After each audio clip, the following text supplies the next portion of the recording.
Hello friends, welcome back to my YouTube channel arts students corner. आप लोग को आपके स्क्रीन पे दिख रहा होगा कि आज हम लोग क्या पढ़ने जा रहे हैं। हाँ, तो आज हम लोग पढ़ने जा रहे हैं chapter 7 security in the contemporary world. इस चैप्टर को आज हम लोग इस वीडियो में पढ़ेंगे। कोशिश करेंगे कि एक दो वीडियो में चैप्टर ख़त्म हो जाए, और रिक्वेस्ट है कि और सारी वीडियोज़ भी आप लोग देखते रहिएगा। और सारे चैप्टर्स के भी वीडियोस मैंने डाल दिए हैं, वो भी आप लोग देख लीजिएगा। तो चलिए बिना देरी के शुरू करते हैं security in the contemporary world, यानी कि समकालीन विश्व में सुरक्षा। इसको हम लोग पढ़ेंगे। पहले इसका यहाँ पे जैसे कि आप लोग को दिख रहा होगा ओवरव्यू दिया हुआ है। ओवरव्यू मतलब होता है परिचय। इसके बारे में, चैप्टर के बारे में थोड़ा सा दिया हुआ है। इसको हम लोग पढ़ेंगे, क्या क्या हम लोग को इस चैप्टर में पढ़ना क्या है वो यहाँ पे दिया रहता है। तो इसको हम लोग पढ़ेंगे, लाइन बाय लाइन हिंदी समझेंगे इसका। उसके बाद हम लोग मेन चैप्टर के टॉपिक्स की तरफ बढ़ेंगे, उसका भी लाइन बाय लाइन हिंदी समझेंगे। तो उम्मीद है आप लोग को अच्छा लगेगा। लाइक कर दीजिएगा, ज़्यादा से ज़्यादा शेयर कीजिएगा इस वीडियो को, और चैनल को सब्सक्राइब करना मत भूलिएगा। तो चलिए शुरू करते हैं security in the contemporary world. Security मतलब होता है सुरक्षा इन द कंटेम्प्रेरी वर्ल्ड, यानी कि समकालीन विश्व में। तो चलते हैं हम लोग ओवरव्यू की तरफ। ओवरव्यू यानी कि परिचय। In reading about world politics we frequently encounter the term security और national security.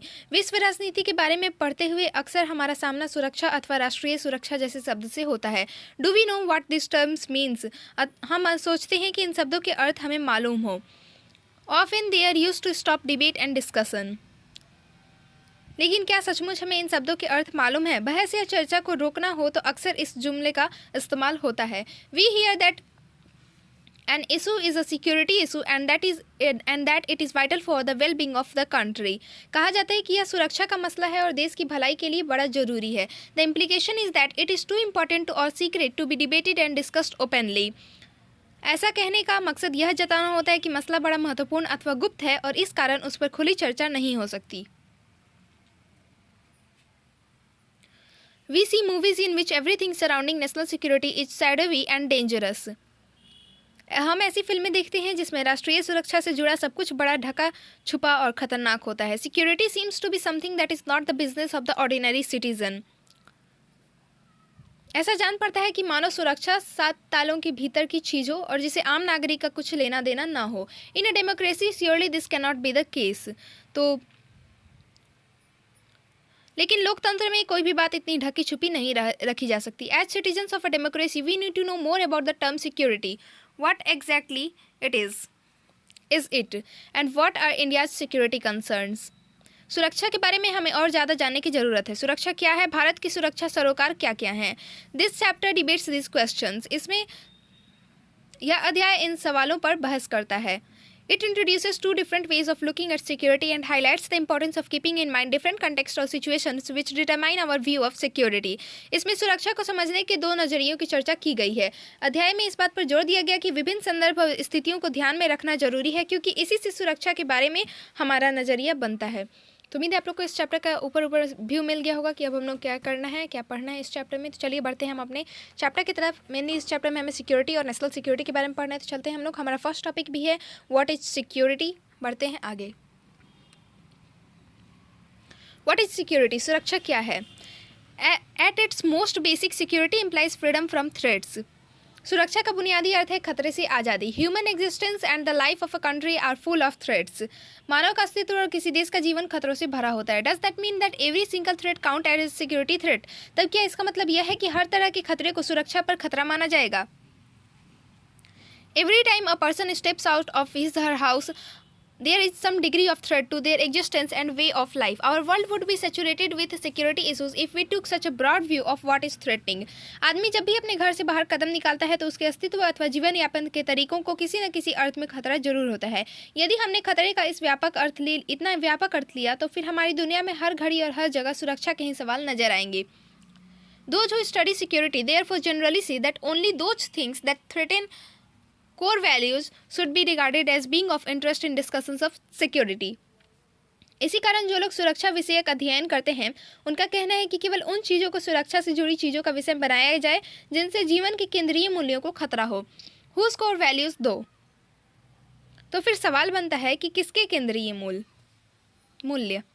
The core values of the country as a whole। क्या पूरे देश के केंद्रीय मूल्य? The core values of ordinary women and men in the street। आम स्त्री पुरुषों के केंद्रीय मूल्य। Do government on behalf of citizens always have the same notion of core values as the ordinary citizen? क्या नागरिकों की नुमाइंदगी करने वाली सरकार हमेशा केंद्रीय मूल्यों का वही अर्थ ग्रहण करती है जो कोई साधारण नागरिक? Furthermore, when we speak of threats to core values, how intense should the threats be? इसके अतिरिक्त जब हम केंद्रीय मूल्यों पर मंडराते खतरों की बात कहते हैं तो यह सवाल भी उठता है कि ये खतरे कितने गहरे होने चाहिए. Surely there are big and small threats to virtually every value we hold dear. Can all those threats be brought into the understanding of security? जो मूल्य हमें प्यारे हैं कमोवेश उन सभी को बड़े या छोटे खतरे होते हैं. क्या हर खतरे को सुरक्षा की समझ में शामिल किया जा सकता है? Every time another country does something or fails to do something, this may damage the core values of one's country. जब भी कोई राष्ट्र कुछ करता है अथवा कुछ करने में असफल होता है तो संभव है इससे किसी अन्य देश के केंद्रीय मूल्यों को हानि पहुंचती है. Every time a person is robbed in the streets, the security of ordinary people as they live their daily lives is harmed. Yet we would be paralyzed if we took such an extensive view of security. Everywhere we look, the world will be full of dangers. जब भी राहगीर अपनी राह में लूटा जाता है तो आम आदमी के रोज़मर्रा के जीवन को क्षति पहुंचती है. फिर भी अगर हम सुरक्षा का इतना व्यापक अर्थ करें तो हाथ पांव हिलाना भी मुश्किल हो जाएगा. हर जगह हमें खतरे नजर आएंगे. So we are brought to a conclusion. Security relates only to extremely dangerous threats that could so endanger core values that those values would be damaged beyond repair if we did not do something to deal with the situation. इस तरह देखिए तो हम इन बातों से एक निष्कर्ष निकाल सकते हैं. सुरक्षा का रिश्ता फिर बड़े गंभीर खतरों से है. ऐसे खतरे जिनको रोकने के उपाय न किए गए तो हमारे केंद्रीय मूल्यों को अपूरणीय क्षति पहुंचेगी. Having said that, we must admit that security remains a slippery idea. ये बातें तो ठीक है, फिर भी हमें यह स्वीकार करना चाहिए कि सुरक्षा अपने आप में भुलैयादार धारणा है.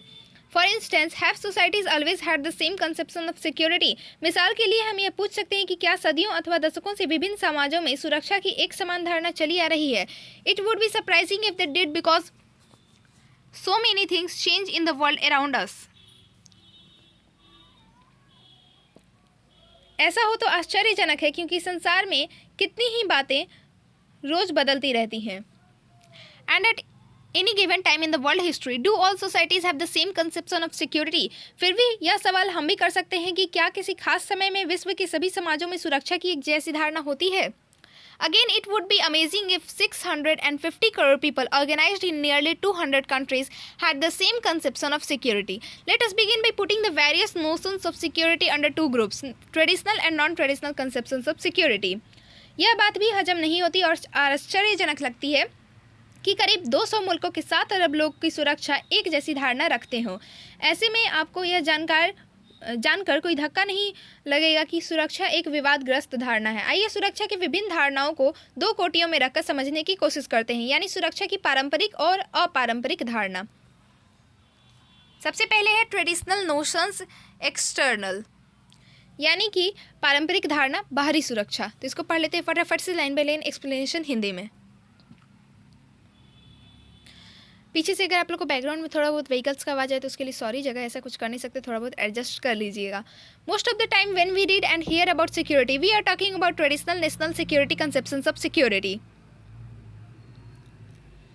अधिकांशतया जब हम सुरक्षा के बारे में कुछ पढ़ या सुन रहे होते हैं तो हमारा सामना सुरक्षा की पारंपरिक अथवा राष्ट्रीय सुरक्षा की धारणा से होता है.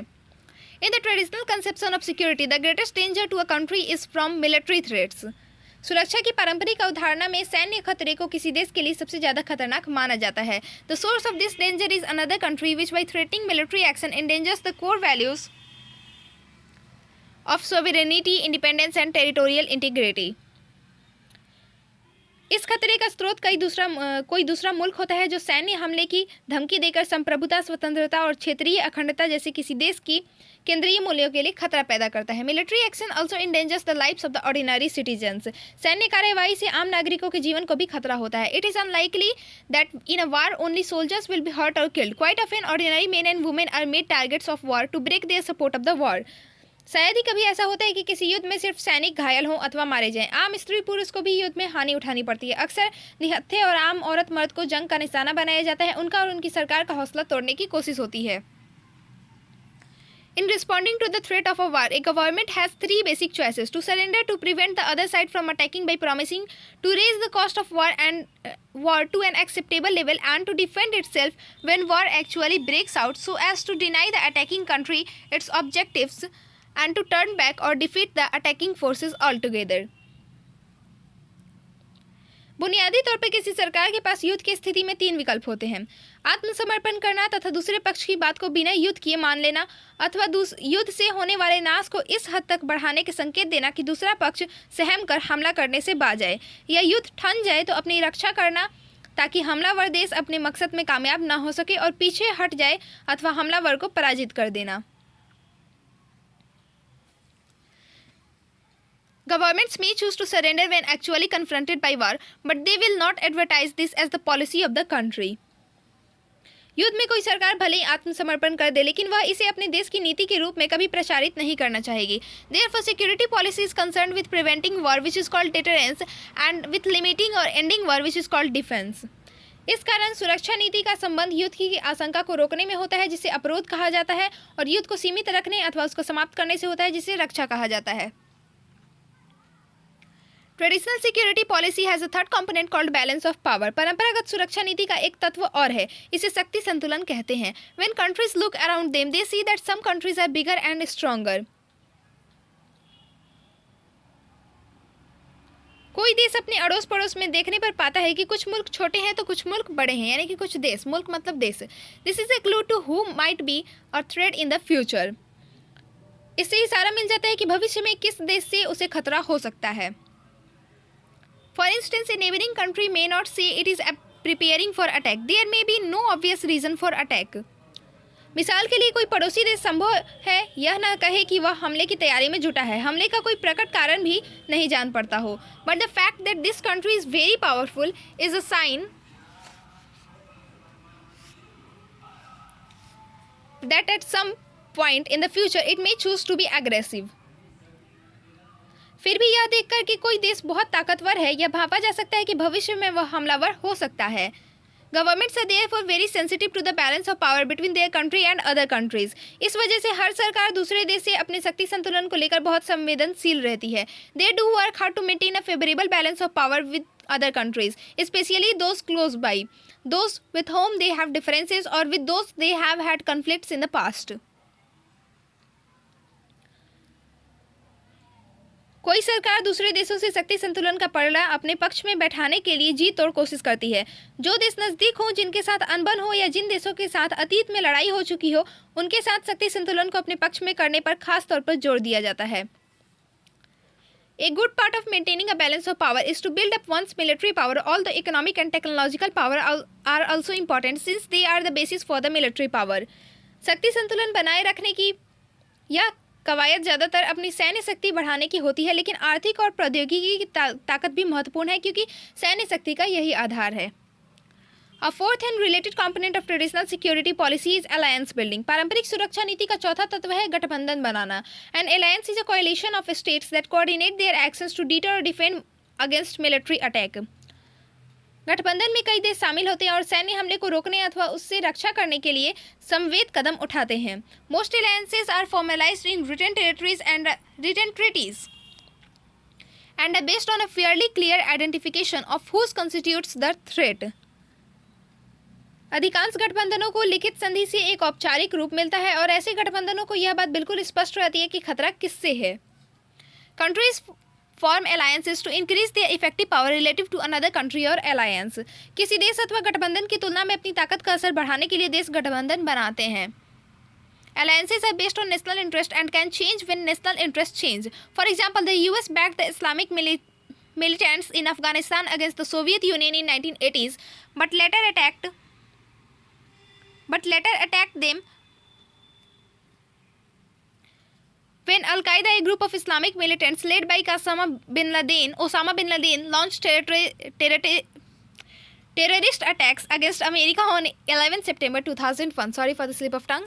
गठबंधन राष्ट्रीय हितों पर आधारित होते हैं और राष्ट्रीय हितों के बदलने पर गठबंधन भी बदल जाते हैं। उदाहरण के लिए संयुक्त राज्य अमेरिका ने सन 1980 के दशक में सोवियत संघ के खिलाफ इस्लामी उग्रवादियों को समर्थन दिया, लेकिन ओसामा बिन लादेन के नेतृत्व में अल-कायदा नामक समूह के आतंकवादियों ने जब 11 सितंबर 2001 के दिन उस पर हमला किया तो उसने इस्लामी उग्रवादियों के खिलाफ मोर्चा खोल दिया।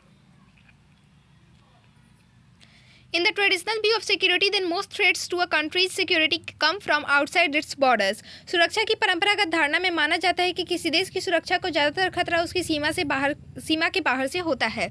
That is because the international system is a rather brutal arena in which there is no central authority capable of controlling behavior.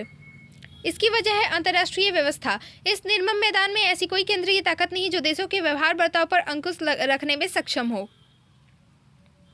Within a country, the threat of violence is regulated by an acknowledged central authority, the government.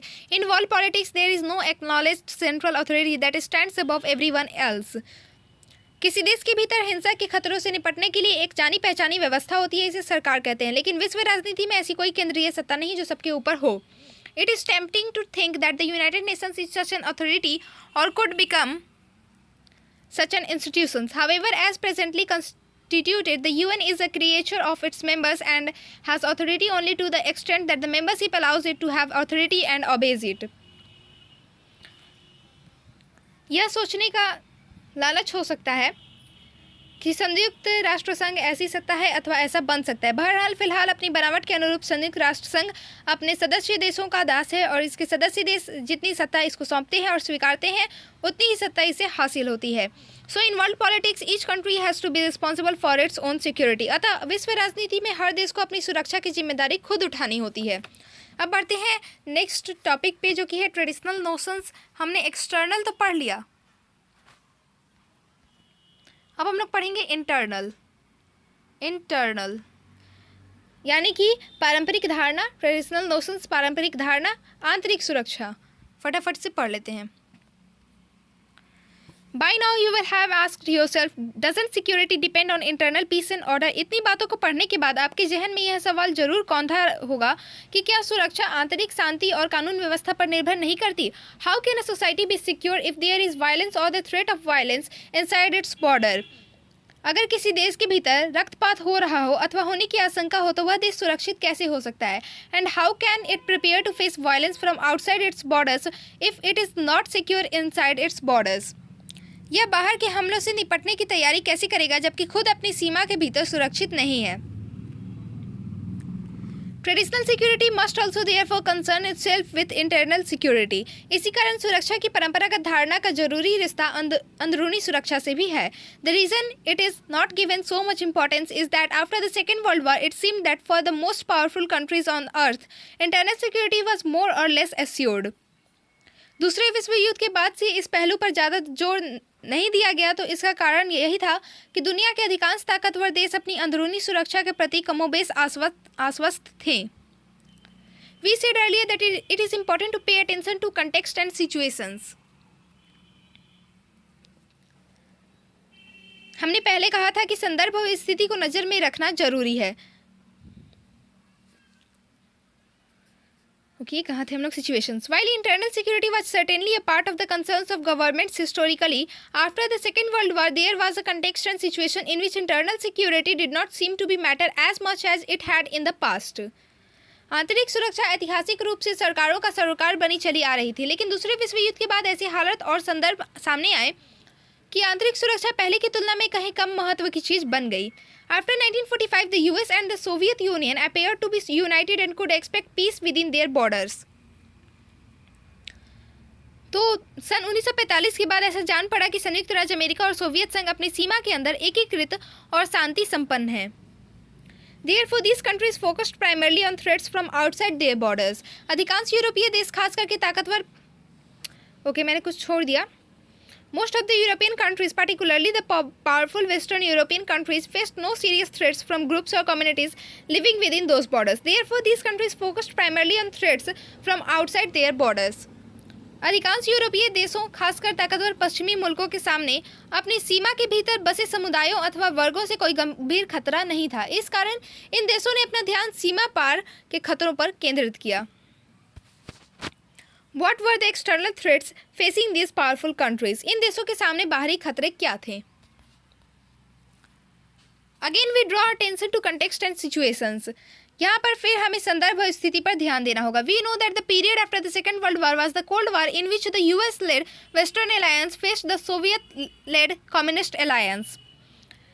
हम इस बात को जानते हैं कि दूसरे विश्व युद्ध के बाद शीत युद्ध का दौर चला और इस दौर में संयुक्त राष्ट्र अमेरिका ने के नेतृत्व वाली पश्चिमी गुट तथा सोवियत संघ की अगुवाई वाला साम्यवादी गुट एक दूसरे के आमने सामने थे। Above all, the two alliances feared a military attack from each other. सबसे बड़ी बात यह कि दोनों गुटों को अपने ऊपर एक दूसरे से सैन्य हमले का भय था। Some European powers in addition continue to worry about violence in their colonies from colonized people who wanted independence. We have only to remember the French fighting in Vietnam in the 1950s or the British fighting in Kenya in the 1950s and the early 1960s. इसके अतिरिक्त कुछ यूरोपीय देशों को अपने उपनिवेशों में उपनिवेशीकृत जनता से खून खराबे की चिंता सता रही थी। अब ये लोग आज़ादी चाहते थे। इस सिलसिले में हम याद करें कि 1950 के दशक में फ्रांस को वियतनाम अथवा सन 1950 और 1960 के दशक में ब्रिटेन को केन्या में जूझना पड़ा। इन केन्या है ना। As the colonies become free from the late 1940s onward, their security concerns were often similar to that of the European powers. उपनिवेशों में 1940 के दशक के उत्तरार्ध से आज़ाद होना शुरू किया और उनके सुरक्षा सरोकार अक्सर यूरोपीय ताकतों के समान ही थे। Some of the newly independent countries like the European powers became members of the Cold War alliances. ऐसी में कुछ नव स्वतंत्र देश यूरोपीय ताकतों के समान शीत युद्धकालीन गुटों में एक नए के सदस्य बन गए।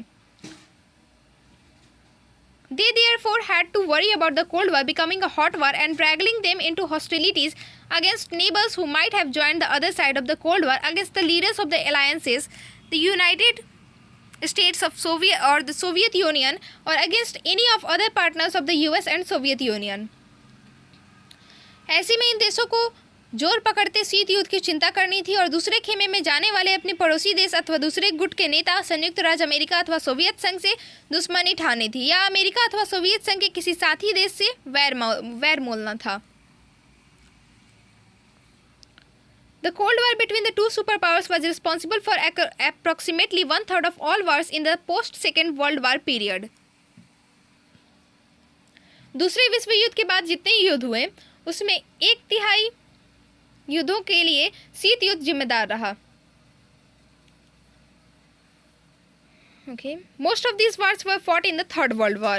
अधिकांश युद्ध तीसरी दुनिया में हुए। Third World. Just as the European colonial powers feared violence in the colonies, some colonial people feared after independence that they might be attacked by their former colonial rulers in Europe. They had to prepare therefore to defend themselves against an imperial war. तो जिस तरह विदा होती औपनिवेशिक ताकतों को उपनिवेशों में खून खराबे का भय सता रहा था, उसी तरह आज़ादी के बाद कुछ उपनिवेशित मुल्कों को डर था कि उनके यूरोपीय औपनिवेशिक शासक कहीं उन पर हमला न बोल दें। ऐसे में इन मुल्कों को एक साम्राज्यवादी युद्ध से अपनी रक्षा के लिए तैयारी करनी पड़ी। The security challenges facing the newly independent countries of Asia and Africa were different from the challenges in Europe in two ways. Asia और अफ्रीका के नौ स्वतंत्र देशों के सामने खड़ी सुरक्षा की चुनौतियां यूरोपीय देशों के मुकाबले दो मायनों में विशिष्ट थीं. For one thing, the new countries faced the prospect of military conflict with neighboring countries. For another, they had to worry about internal military conflict. एक तो इन देशों को अपने पड़ोसी देश से सैन्य हमले की आशंका थी, दूसरी इन्हें अंदरूनी सैन्य संघर्ष की भी चिंता करनी थी. These countries faced threats not only from outside their borders, mostly from neighbors, but also from within. इन देशों को सीमा पार से खतरा तो था ही, खासकर पड़ोसी देशों से, साथ ही भीतर से भी खतरे की आशंका थी.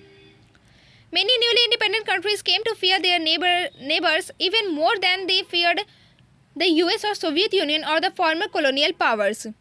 अनेक नौ स्वतंत्र देश संयुक्त राज्य अमेरिका या सोवियत संघ अथवा औपनिवेशिक ताकतों से कहीं ज़्यादा अपने पड़ोसी देशों से आशंकित थे. They quarreled over borders and territories or control of people and populations or all of these simultaneously. इनके बीच सीमा रेखा और भू क्षेत्र अथवा आबादी पर नियंत्रण को लेकर या एक एक करके सभी सवालों पर झगड़े हुए. Internally, the new states worried about threats from separatist movements which wanted to form independent countries.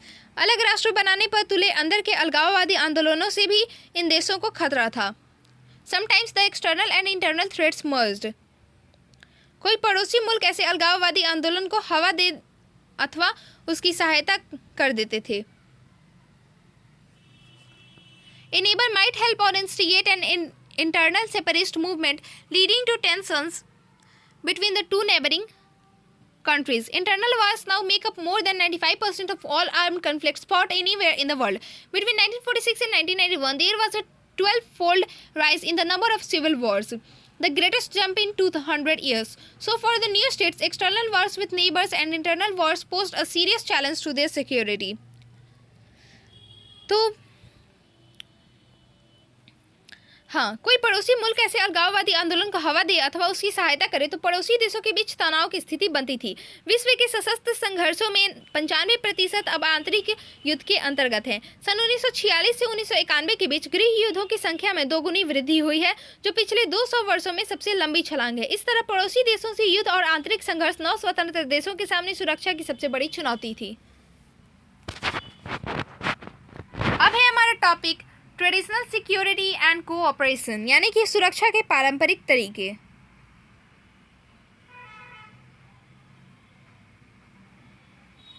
तो हम लोग इसको भी पढ़ लेते हैं फटाफट से।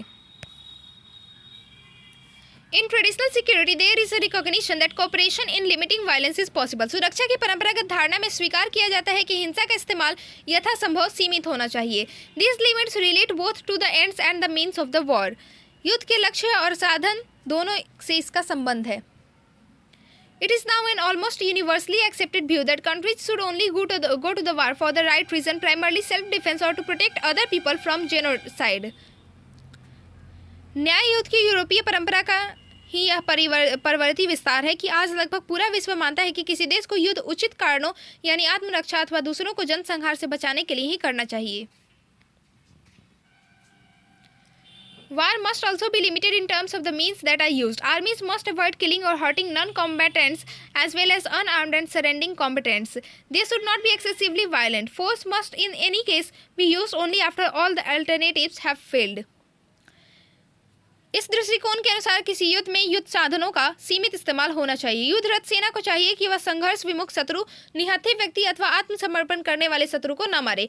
सेना को उतने ही बल का प्रयोग करना चाहिए जितना आत्मरक्षा के लिए जरूरी हो और उसे एक सीमा तक ही हिंसा का सहारा लेना चाहिए। बल प्रयोग तभी किया जाए जब बाकी उपाय असफल हो गए हों।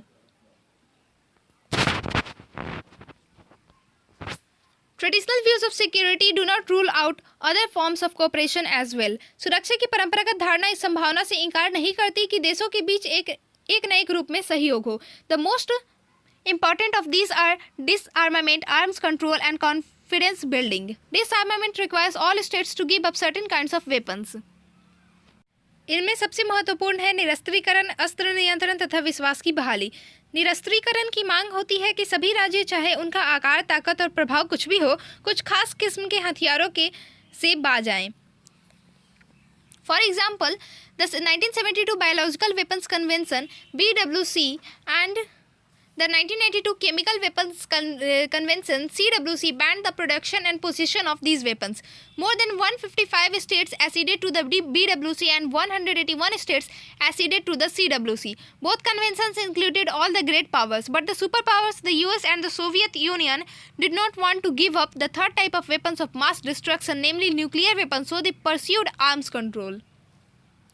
तो उदाहरण के लिए 1972 की जैविक हथियार संधि बायोलॉजिकल वेपन्स कन्वेंशन BWC तथा 1992 की रासायनिक हथियार संधि केमिकल वेपन्स कन्वेंशन CWC में ऐसे हथियार को बनाना और रखना प्रतिबंधित कर दिया गया है। 155 से ज़्यादा देशों ने BWC संधि पर और 181 देशों ने CWC संधि पर हस्ताक्षर किए हैं। इन दोनों संधियों पर दस्तखत करने वालों में सभी महाशक्तियाँ शामिल हैं, लेकिन महाशक्तियाँ अमेरिका तथा सोवियत संघ सामूहिक संहार के अस्त्र यानी परमाणविक हथियार का विकल्प नहीं छोड़ना चाहती थी, इसीलिए दोनों ने अस्त्र नियंत्रण का सहारा लिया। Arms control regulates the acquisition और डेवलपमेंट ऑफ वेपन्स। अस्त्र नियंत्रण के अंतर्गत हथियारों को विकसित करने अथवा उनको हासिल करने के संबंध में कुछ कायदे कानून का पालन करना पड़ता है। The anti ballistic missile ABM Treaty in 1972 tried to stop the United Nations and Soviet Union from using ballistic missiles as a defensive shield to launch a nuclear attack.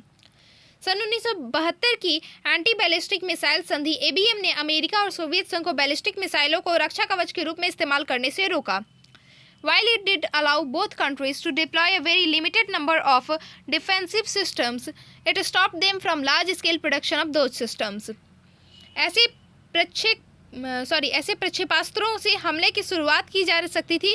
संधि में दोनों देशों को सीमित संख्या में ऐसी रक्षा प्रणाली तैनात करने की अनुमति थी, लेकिन इस संधि ने दोनों देशों को ऐसी रक्षा प्रणाली के व्यापक उत्पादन से रोक दिया। As we noted in Chapter 1, the US and the Soviet Union signed a number of other arms control treaties, including the Strategic Arms Limitations Treaty 2 or SALT II and the Strategic Arms Reduction Treaty START, इसको जो भी पढ़े। जैसे कि हमने अध्याय 1 में देखा है, अमेरिका और सोवियत संघ ने अस्त्र नियंत्रण की कई अन्य संधियों पर हस्ताक्षर किए, जिसमें सामरिक अस्त्र परिसीमन संधि 2 strategic arms limitation treaty SALT II और सामरिक अस्त्र न्यूनीकरण संधि strategic arms reduction treaty START शामिल है। The nuclear non Proliferation Treaty (NPT) of 1968 was an arms control treaty in the sense that it regulated the acquisition of nuclear weapons. Those countries that had tested and manufactured nuclear weapons before 1967 were allowed to keep their weapons, and those that had not done so were to give up the right to acquire them. The NPT did not abolish nuclear weapons, rather it limited the number of countries that could have them.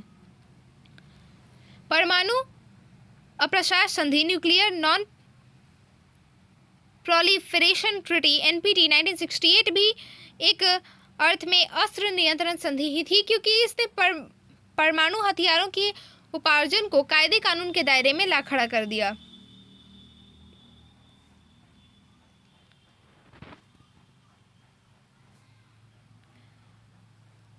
Okay, जिन देशों ने सन 1967 मान के चलते हैं, बोल के चलते हैं क्योंकि 66-67, हाँ चलिए याद आ गया, 1967 से पहले परमाणु हथियार बना लिए थे, उनका प्रशिक्षण कर लिया था, उन्हें इस संधि के अंतर्गत इन हथियारों को रखने की अनुमति दी गई। जो देश सन 1967 तक ऐसा नहीं कर पाए थे, उन्हें ऐसे हथियारों को हासिल करने के अधिकार से वंचित किया गया। The NPT did not abolish nuclear weapons, rather it limited the number of countries that could have them. तो परमाणु अप्रसार संधि ने परमाणु आयुधों को समाप्त तो नहीं किया, लेकिन इन्हें हासिल कर सकने वाले देशों की संख्या जरूर कम की। अब चलिए बढ़ते हैं आगे, नेक्स्ट अपने पेज पे ही वहाँ पढ़ते हैं हम लोग आगे। Traditional security also accepts confidence building as a mean of avoiding violence. सुरक्षा की पारंपरिक धारणा में यह बात भी मानी गई है कि विश्वास बहाली के उपायों से देशों के बीच हिंसाचार कम किया जा सकता है। Confidence building is a process in which countries share ideas and information with their rivals. They tell each other about their military intentions and up to a point their military plans. This is a way of demonstrating that they are not planning a surprise attack. They also tell each other about the kind of forces they possess, and they may share information on where those forces are deployed. In short, confidence building is a process designed to ensure that rivals do not go to war through misunderstanding or misperception. तो मैंने पूरा पढ़ दिया और मैं नीचे करना भूल गई थी, सॉरी। चलिए इसका मतलब समझते हैं। विश्वास बहाली की प्रक्रिया में सैन्य टकराव और प्रतिद्वंदिता वाले देश सूचनाओं तथा विचारों के नियमित आदान प्रदान का फैसला करते हैं। दो देश एक दूसरे को अपने फौजी मकसद तथा एक हद तक अपनी सैन्य योजनाओं के बारे में बताते हैं। ऐसा करके ये देश अपने प्रतिद्वंदी को इस बात का आश्वासन देते हैं कि उनकी तरफ से औचक हमले की योजना नहीं बनाई जा रही है। देश एक दूसरे को यह भी बताते हैं कि उनके पास किस तरह के सैन्य बल हैं। वे यह भी बता सकते हैं कि इन बलों को कहाँ तैनात किया जा रहा है। संक्षेप में कहें तो विश्वासी बहाली की प्रक्रिया यह सुनिश्चित करती है कि प्रतिद्वंदी देश किसी गलतफहमी या गफलत में पड़कर जंग के लिए आमदा न हो जाए। Overall, traditional conceptions of security are principally concerned with the use or threat of use of military force. कुल मिलाकर देखें तो सुरक्षा की परंपरागत धारणा मुख्य रूप से सैन्य बल के प्रयोग अथवा सैन्य बल के प्रयोग की आशंका से संबंध है। In traditional security force is both the principal threat to security and the principal means of achieving security. सुरक्षा की पारंपरिक धारणा में माना जाता है कि सैन्य बल से सुरक्षा को खतरा पहुंचता है और सैन्य बल से ही सुरक्षा को कायम रखा जा सकता है।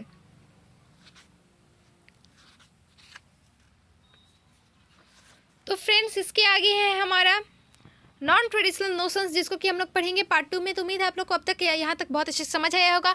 एक लाइक तो बनता है यार, बहुत मेहनत किया क्योंकि मैंने ज़्यादा से ज़्यादा शेयर कीजिएगा इस वीडियो को अपने दोस्तों के साथ, मेरे चैनल को शेयर कीजिएगा और चैनल को सब्सक्राइब करना मत भूलिएगा। Thank you for watching the video. मिलते हैं नेक्स्ट वीडियो में, तब तक के लिए स्टे ट्यून्ड।